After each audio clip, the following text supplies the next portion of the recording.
Joining me now is Ashley Davis with the Quad Cities International Airport to talk about holiday travel. And Ashley, we saw over Thanksgiving the airport reach near pre-pandemic numbers in terms of travelers.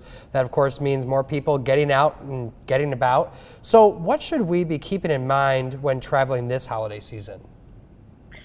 It's important to keep in mind that if you did travel last year, this year is going to feel quite a bit busier. So that maybe emptiness or the super short lines that you were used to are now going to look a little bit similar to 2019. If you haven't traveled since 2019 and you're expecting a different experience, the crowds will feel the same, but there are new things to keep in mind on top of that. So for example, having to wear a mask in all US airports, various COVID-19 restrictions if you're traveling international or to specific states, certain things like that. So it will feel a little bit different than maybe you're used to.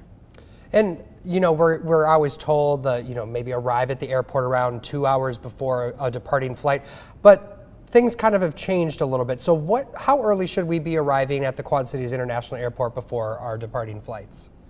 A 2-hour rule of thumb still works pretty well for the size of our airport, which is one of the benefits to staying close to home, is that you still get to maximize the time that you're spending either with family if you're visiting the area or at home before you travel out if you're from the Quad Cities.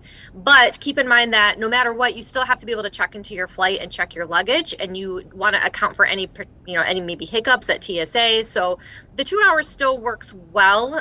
You absolutely must check into your flight no later than 30 minutes before your flight.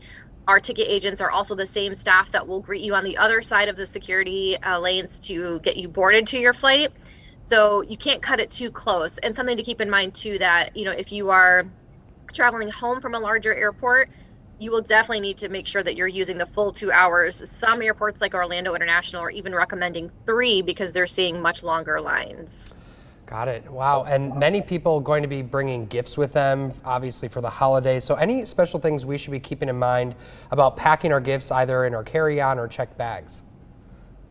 We highly recommend that you leave any gifts unwrapped. So while you can technically bring wrapped gifts through security, if they need to take a look at something, you'll have to unwrap it anyways, which is just a headache for you. It makes the process all the more stressful and long. So leave those gifts unwrapped. And then keep in mind that if you're checking any baggage, there may be weight limits. So account for any gifts you may be bringing back with you and planning for those weight limits. What are the biggest mistakes that you see at the airport as it comes to travel in general during these times of COVID? I think there's a few different things. One is not being prepared for how travel is during the pandemic. So like I mentioned before, having to wear your face mask, even if you're in a state that doesn't require face masks. So every US airport and all commercial airplanes do require one.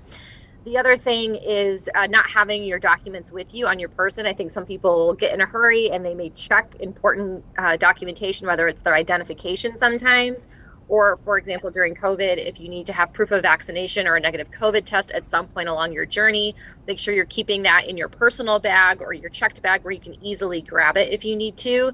I think the other thing, especially for our location, is cutting it a little bit too close. I think we're also lucky to have an airport that is really quick and easy to get through, especially compared to a larger city.